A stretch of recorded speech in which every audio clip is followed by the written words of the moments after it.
This is just a reminder that your tummy is so cute. So cute. That's it. That's the whole show. I'm not saying I don't want to see it. I'm just saying it's gross. And I have no clue what to do with this precious info.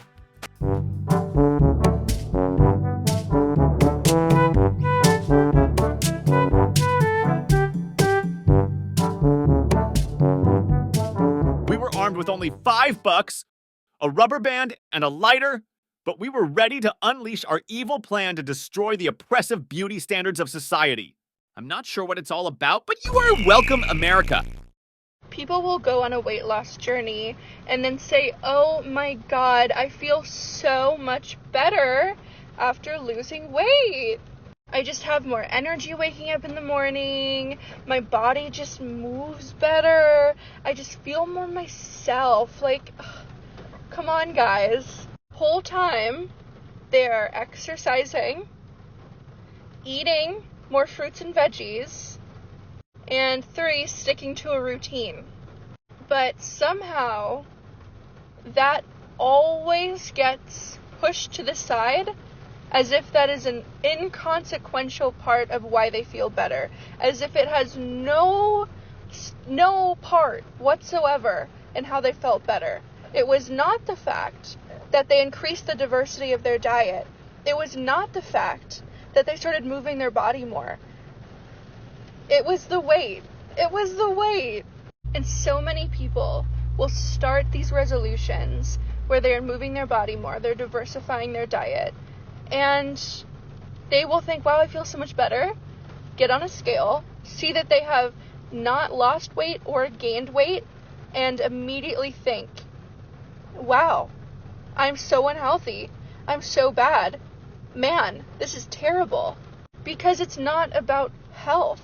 If we really focused on just making our bodies feel better, there wouldn't be an emphasis on weight. There have literally been studies, too, if people want to talk about, oh, well, of course weight loss helps with health. There have been studies where people who literally had their fat just removed, just like lipo, and their markers, their health markers, all that jazz, were not improved from the people who stayed fat. Weight loss is just a potential, possible side effect of changing your lifestyle. And just as likely as weight loss is to happen, weight maintenance and weight gain. Those are both equal, if not more possible, possibilities. We need to be actively deconstructing the idea that weight loss and getting smaller is what health is what feeling good is. We need to stop. Let's focus on actual health-promoting behaviors in 2024. Please. Unhealthy is the new healthy, but apparently not healthy enough to break free from being a drain on the healthcare system. Just look at that smug smile on her face. She's living her best life while you foot the bill for her choices.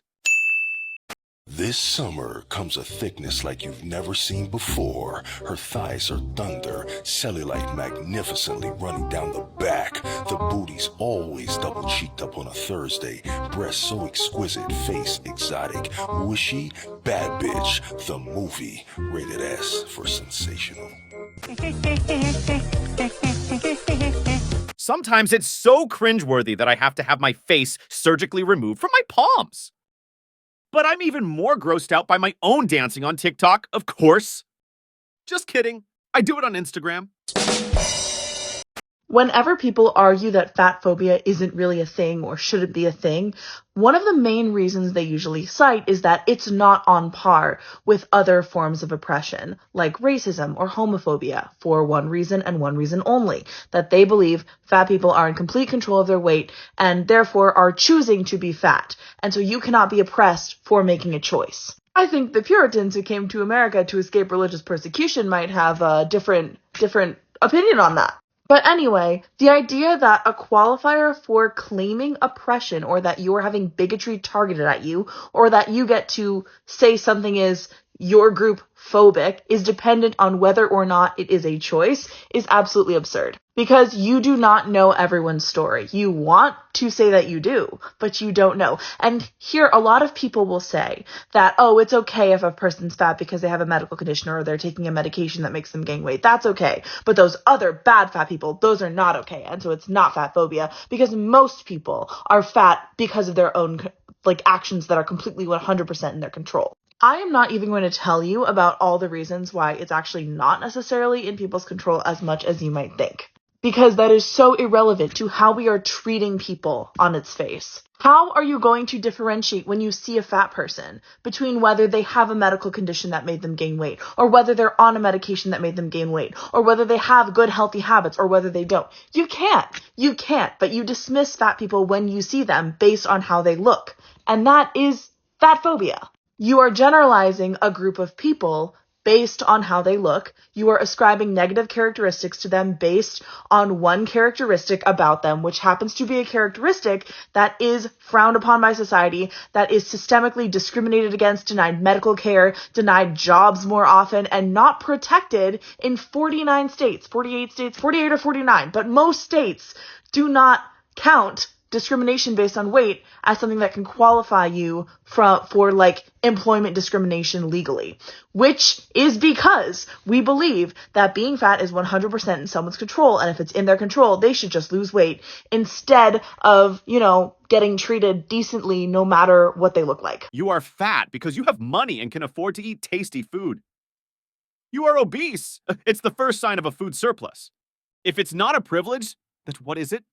Nobody deserves harassment no matter how they eat and no matter how they exercise, and I cannot believe that in 2023, y'all are arguing otherwise. You are clowns. I may be a clown, but at least my skinny ass can take a joke. Also, I just hate how they compare not being willing to be fat to racism and homophobia. I can't wait to see the fight between a fat victim and a gay bully. Oh, wait, that's exactly what's going on right now. Never mind. We're fat girls. We eat what we want when we want to. We're fat girls. Of course we're going to ask for a table instead of a booth. We're fat girls. Of course I ordered enough to have leftovers. We're fat girls. Of course I'm learning to honor my hunger cues. We're fat girls. Of course we save some for later. We're fat girls. Of course we take up space. Sorry, not sorry. We're fat girls. Of course we're unlearning generational fat phobia. We're fat girls. We're worthy exactly as we are. We are fat girls, so we might eat you. In fact, there's a new study that says fat people live longer than the people who tell them they're fat. You heard me. Fat is healthy. I've been working on that joke for 20 years. This is just to remind you that bellies exist and are gorgeous. Thanks for reminding me that. I'll take it as a sign I've got to start watching my carbs. I would love to explain this to you, but not just because you told me to, but because everyone else should understand how the terms obese and obesity came into the picture and how unnecessary it is. Something that a very quick Google search can do is give you a lot of articles explaining this instead of asking a fat creator to explain it on TikTok. I chose a random article, I didn't even fully read through it, but the very first line is, despite having a bad reputation in the wellness world, body fat is important for your health too. And it is, so let me tell you why. The very start of this says that in 2005, a scientist at the U.S. Centers for Disease Control and Prevention published findings regarding the terms like overweight, obesity, going over the BMI, and just everything along those lines. Something that this article touches on a lot is the BMI. That's your body mass index. That is just a measurement of body fat based on your height and weight. So that does not account for any sort of muscle or anything else that's in your body. It's just your body fat. So it was not supposed to be used like that and not applied to individuals as it is today. It also states regarding the BMI that in 1998, the National Institute of Health moved the overweight and obesity cutoff points down, so that included 25 million more Americans to be considered obese or overweight. So that's already a scam. So to move into exactly how fat can be healthy and being fat can be better for some people, The first thing that it tells you in this article is that it stores energy and insulates the body in cold weather. This body fat also includes fat-soluble vitamins, so it lists vitamin A, E, D, and K, which is part of why fatty foods like avocados and nuts are now considered healthy. One of the points that a lot of people keep commenting on my videos is that being fat can lead to a higher risk for diseases like diabetes, heart disease, heart failure. But what they don't understand is there are a lot of things that being fat can actually help fight against. I'll believe this when I'll see an 80 years old morbidly obese person. Oh, God! I hate to say it, but we're drowning in a sea of useless information. Let me be your lifeguard and only show you the juicy bits. One of the first things on the list is that more fat equals more muscle. It says that bigger people tend to be stronger than thin people, according to research, and it does give you a link to take you to that research as well. But it just goes over that fat people can be better at strength exercises like weightlifting. I am not saying all fat people are super strong or that all fat people are stronger than thin people, but again, this video is just explaining how fat is not unhealthy. Fat is healthy. Unless you're being chased by a tiger, then fat is delicious. Of course, they're beefier. They've been lugging around 200 extra pounds all day like it's leg day on steroids. The next thing on this list is that fat offers protection from injuries. So it says that having a higher BMI, which keep in mind, that's just the measure of body fat, depending on your weight and height. But that can offer protection from injury in some cases, like car crashes. Some overweight people have had less severe injuries in a crash than thin people. But the research that they have can be mixed on that, but that is a possibility of how being fat can be helpful. You can be healthy at any size, while the reverse is also true. One study found out that almost half of overweight people were metabolically healthy, while 30% of normal people were not. So it doesn't depend on what your size is. Yup, there are 3 sizes of people. Small, medium, and holy crap, what is that? And miraculously, they're all considered healthy. So, in your face, medical science. And just to everyone, make sure you eat something. It does not matter what it is. Just make sure that it is something that your body is able to get energy from, because that's all we're doing it for. We're feeding ourselves to get energy from it. So just keep that in mind. Make sure you stay hydrated as well, because that is also very important regardless of body fat. And just much love, regardless of who you are. So unbelievably clueless. But the ticking time bomb of reality keeps on ticking. Tick-tock, tick-tock.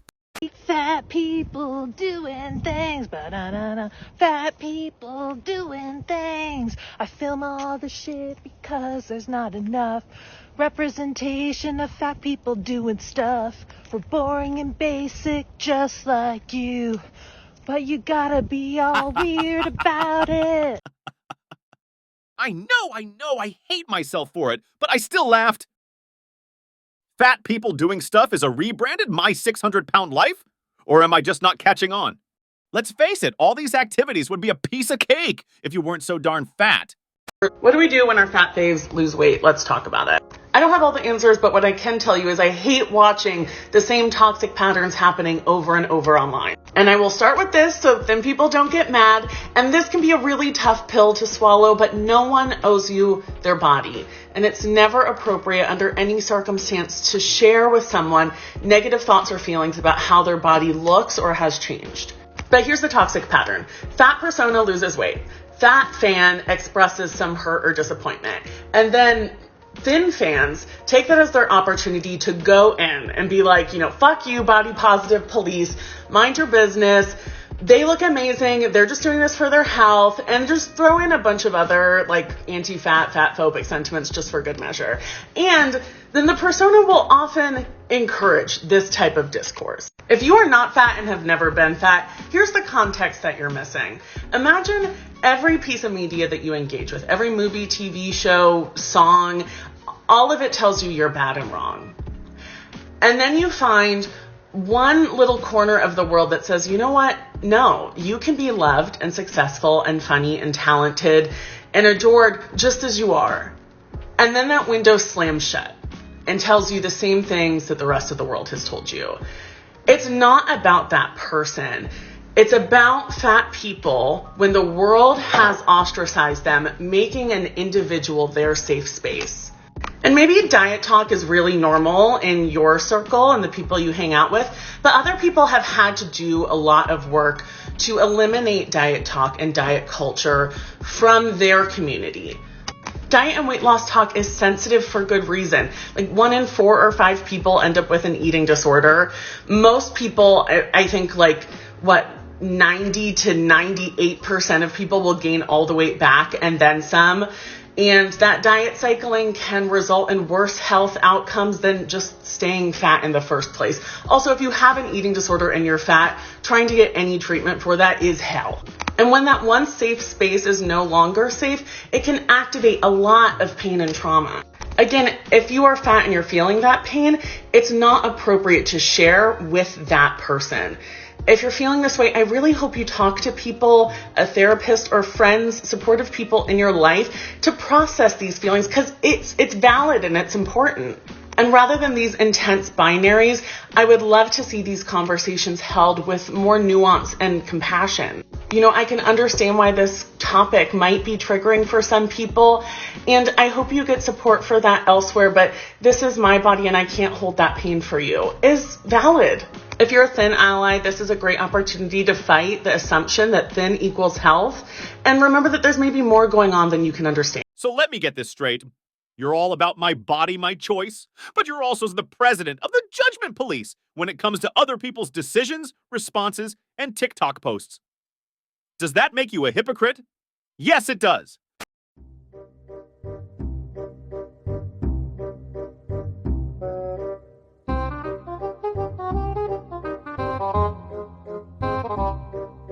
You're damn right I am, and I'm awesome at it.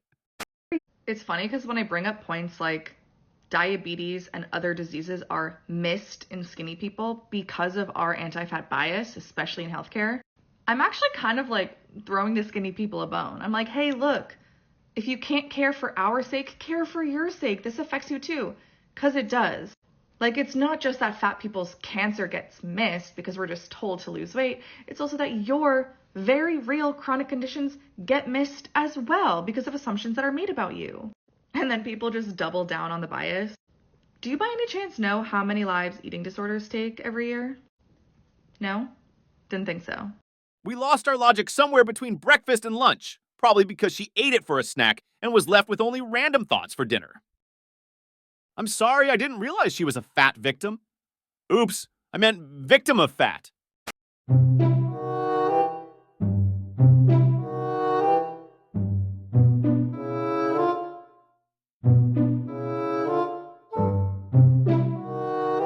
All right, if you had a cringe limit, what would be your breaking point? I'll tell you mine if you tell me yours. And if you're looking for some cringe-worthy content, subscribe and I will lead you to the promised land of my TikTok feed. See you next time.